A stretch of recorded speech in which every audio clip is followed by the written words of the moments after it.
Good afternoon, this is Rick Thomas from Obsolete Video Services. Hey guys, just going through a lot of my parts here in my arsenal of repair parts for video and vintage video repair equipment, that type of thing. You know, I work on a lot of vintage video stuff. Of course, I got my third Ampex machine I'm finishing up, sitting on my table and going through all the parts that I have for this thing. I did receive a bunch of parts from my good friend Ward, and I've got to go out and visit him. I got to drop off some tapes that I did for him. But here's something I got from Ward, and I didn't really take too close a look at it. When I got it, it wasn't really, I just put it on the shelf. I thought you guys might find this very interesting. I know I did. All right.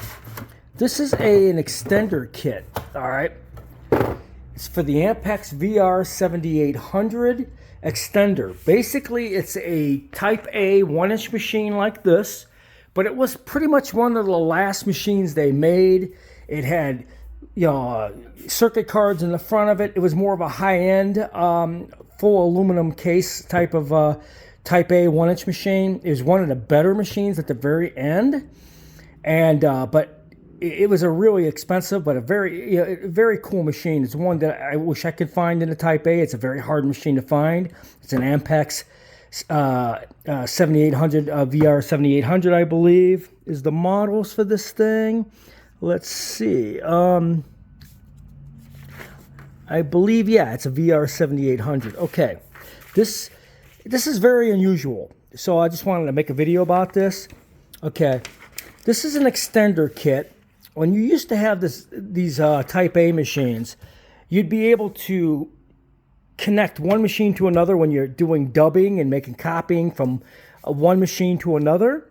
And this particular Ampex machine, it was very unique. It had all the cards in the front. It was self-contained, but in the back it had actual plugs that you could jumper from one machine to another, one solid cable, so you could do video dubs from one deck to another deck, that type of thing. This was a very nice machine. It's a Type A, but it was the one towards the end of the run of these machines, and they had a special plug that would plug out from the output of one, where you could plug into the input of another and make copies from one deck to another.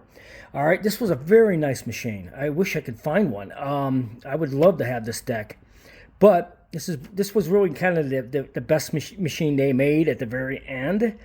But anyways, the most unique thing about this is, even if a machine like this was able to be found, this is the coolest thing in the world. I got this from Ward with all the other parts he had. This is the extender kit. You cannot ever find these. I mean, this is a rarity above all rarities. It's the cable kit that would use for connecting from one unit to another unit. And what's great about this is this was a very expensive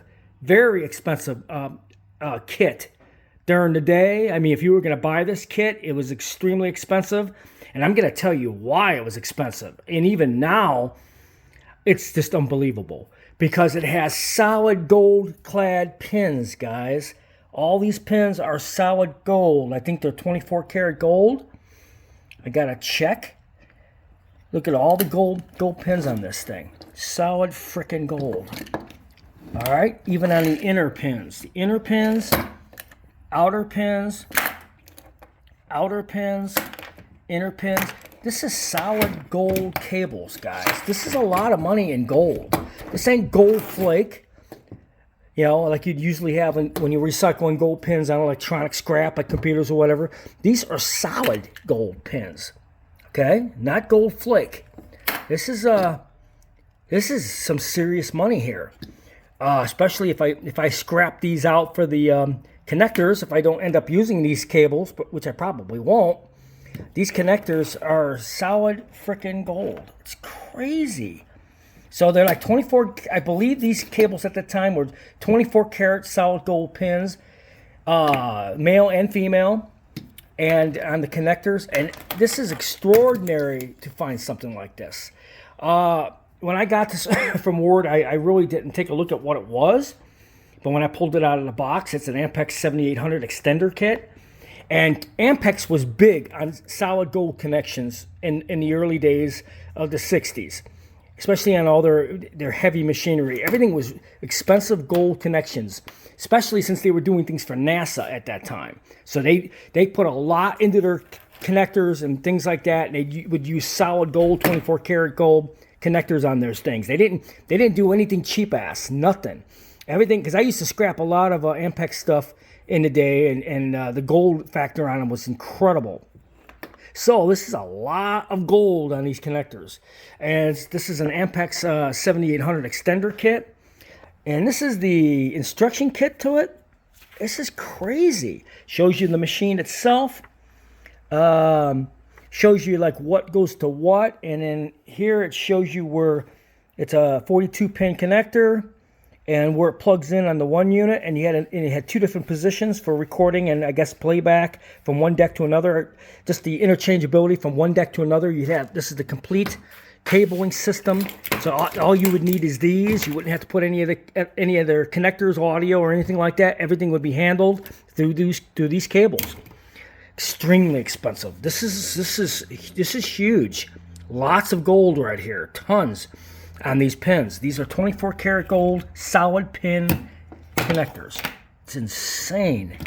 And it was done on these VR-7800 machines, which I do not have one, which if I did, I'd probably keep these because of the value of these cables. But this was the best machine ever made by Ampex Type A 1-inch machine. It's a VR-7800. This is the instruction manual for these connectors. Pretty cool. Thought you guys would like to see this. Hope you enjoyed this video.